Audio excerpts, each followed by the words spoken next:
भारत को आज़ादी 1946 या 48 में क्यों नहीं मिली, 15 अगस्त की जगह किसी और तारीख पर क्यों नहीं मिली, और क्यों पहले प्रधानमंत्री जवाहरलाल नेहरू ने आधी रात को आज़ादी और नई सुबह की घोषणा की।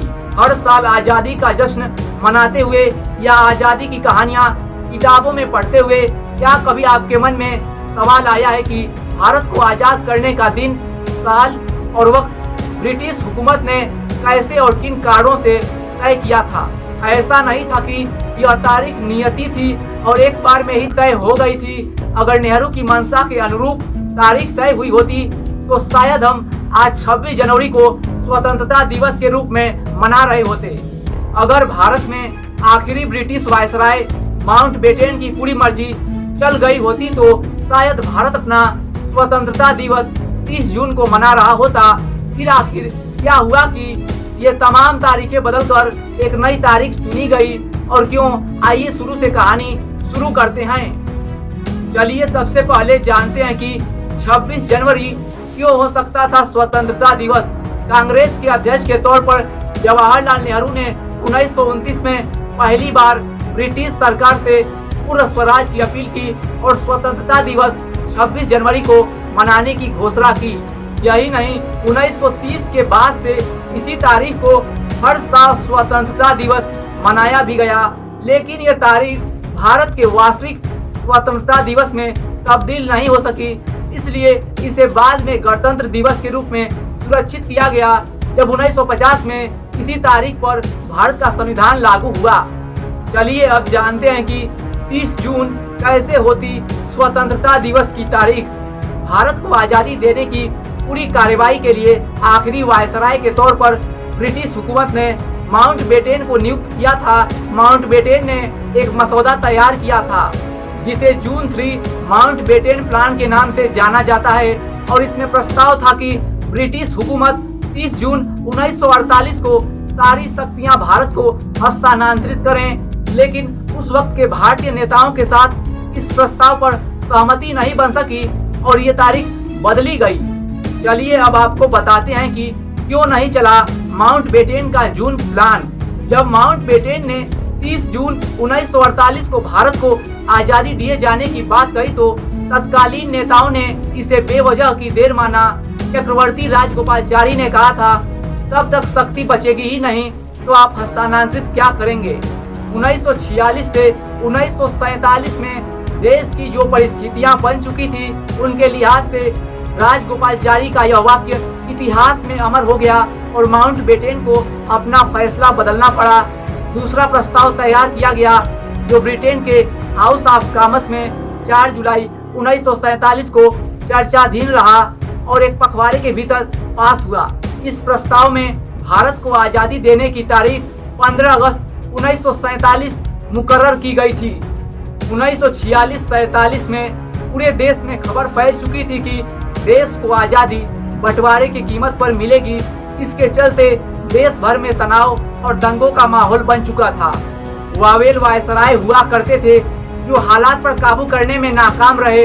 वावेल की जगह माउंटबेटन को हालात काबू करने और भारत के साथ आज़ादी को लेकर पूरी बातचीत करने के लिए भेजा गया। माउंटबेटन ने 15 अगस्त मुकर्रर करते हुए दिलासा दी थी कि ऐसा करने से दंगा या खून खराबा नहीं होगा, लेकिन हुआ और बहुत भीषण हुआ। बाद में अपने बयान से मुस्कुराते हुए माउंटबेटन ने कहा था, जब जब औपनिवेशिक शासन खत्म होता है खून खराबा होता ही है, ये वही कीमत है जो आपको चुकानी पड़ती है। 1945 में दूसरे विश्व युद्ध के खत्म होने के समय ब्रिटेन की आर्थिक हालत खराब हो चुकी थी और देश में राजनीतिक संकट भी था। ऐसे में 1945 में हुए चुनाव में ब्रिटेन की लेबर पार्टी को जीत मिली। लेबर पार्टी ने अपने चुनाव वादों में कहा था कि उसकी सरकार बनी तो ब्रिटिश उपनिवेशवाद को खत्म किया जाएगा, यानी भारत सहित कई ब्रिटिश गुलाम देशों को आज़ादी दी जाएगी। लेबर पार्टी की सरकार बनते ही भारत की आज़ादी की मुहिम शुरू हुई। भारत को शक्ति सौंपने के लिए फरवरी 1947 में माउंटबेटन को नियुक्त किया गया। जून 1948 में आज़ादी देने के माउंटबेटन के प्रस्ताव का विरोध हुआ। एक नेहरू और मोहम्मद अली जिन्ना के बीच भारी मतभेद थे, जिन्ना ने अलग देश की मांग करते हुए हर रोज दबाव बढ़ाया था और दंगे रोज उग्र होते जा रहे थे। ये हालात और भारतीय नेताओं का विरोध देखते हुए माउंटबेटन ने आजादी का समय करीब 1 साल एडवांस किया। जून 1947 में तय हुआ था कि जल्द ही यानी अगस्त तक भारत को शक्तियां हस्तांतरित करने की प्रक्रिया संपन्न कर दी जाएगी। अब सवाल था कि तारीख कौन सी होगी, तो ये माउंटबेटन ने तय किया था कि 15 अगस्त वो तारीख होगी। गौरतलब है कि माउंटबेटन इस तारीख को अपने लिए लकी समझते थे, क्योंकि जापान ने 15 अगस्त 1945 को जब सरेंडर करने की घोषणा की थी, तब अलाइड फोर्सेज यानी संयुक्त बलों के कमांडर माउंटबेटन ही थे और उनके सामने जापानी सेना ने हथियार डाले थे। एक तरफ माउंटबेटन के लिए यह तारीख शुभ थी, तो दूसरी तरफ कहा जाता है कि भारत के ज्योतिष विशेषज्ञों ने इस तारीख को भारत के लिए अशुभ बताया था और कुछ और तारीखें सुझाई थी, लेकिन माउंटबेटन उन सभी बातों को खारिज कर अपनी जीत पर अड़े रहे। 14 अगस्त 1947 को पाकिस्तान अलग आजाद देश बना।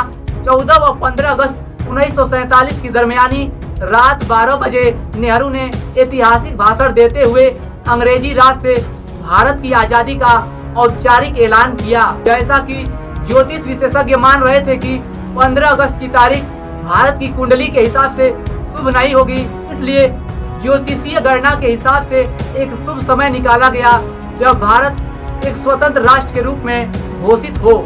ज्योतिषियों ने अभिजीत मुहूर्त के हवाले से नेहरू को सलाह दी थी कि 14 अगस्त की रात 11:51 से 12:39 के बीच का समय भारत की स्वतंत्रता की घोषणा के भाषण के लिए मुफीद था और ठीक मध्य रात्रि यानी 12 बजे पवित्र शंखनाद किया जा सकता था। ज्योतिषियों का मानना था कि भले ही अंग्रेजी कैलेंडर के हिसाब से इस समय तारीख 15 अगस्त होगी, लेकिन भारतीय पद्धति के अनुसार तारीख सूर्योदय से बदलती है, इसलिए यह समय उचित रहेगा। चलिए अब जानते हैं कि पाकिस्तान अपना स्वतंत्रता दिवस 14 अगस्त को क्यों मनाता है। शायद कम ही लोग जानते होंगे कि 1947 में पाकिस्तान ने भी अपना स्वतंत्रता दिवस 15 अगस्त को ही मनाया था, 14 अगस्त को नहीं। इसकी वजह यह थी कि ब्रिटिश हुकूमत के दस्तावेज के हिसाब से भारत और पाकिस्तान दोनों के लिए 15 अगस्त की स्वतंत्रता की तारीख तय की गई थी। जिन्ना ने 15 अगस्त 1947 को ही पाकिस्तान के आजाद देश का पहला भाषण दिया था, लेकिन 1948 में इस तारीख को बदलकर 14 अगस्त कर दिया गया। क्यों? इसकी 2 वजहें थी। एक, पाकिस्तान ने पुनर्विचार किया कि आज़ादी के दस्तावेज पर 1 साल पहले 14 अगस्त को दस्तखत किए गए थे, इसलिए तकनीकी तौर पर वही आज़ादी की तारीख थी। दूसरी वजह थी कि 14 अगस्त 1947 को रमजान का 27वां दिन था, जिसे इस्लाम में बेहद पवित्र दिन माना जाता है, इसलिए इसी दिन स्वतंत्रता दिवस मनाने का निर्णय लिया गया। एक वजह जो प्रमाणित नहीं है वो यह भी रही कि पाकिस्तान अपना स्वतंत्रता दिवस भारत के स्वतंत्रता दिवस के ही दिन नहीं मनाना चाहता था। तो दोस्तों, इस वीडियो में हमने आपको बताया कि आखिर क्यों 15 अगस्त 1947 की आधी रात को ही हमें मिली स्वतंत्रता। तो दोस्तों, आपको ये जानकारी कैसी लगी कमेंट करके जरूर बताएं। और दोस्तों, अगर आपको वीडियो अच्छा लगा हो तो चैनल को सब्सक्राइब कर दीजिए, वीडियो को लाइक कर दीजिए। हम फिर मिलेंगे एक नए वीडियो और एक नई जानकारी के साथ। तब तक के लिए धन्यवाद।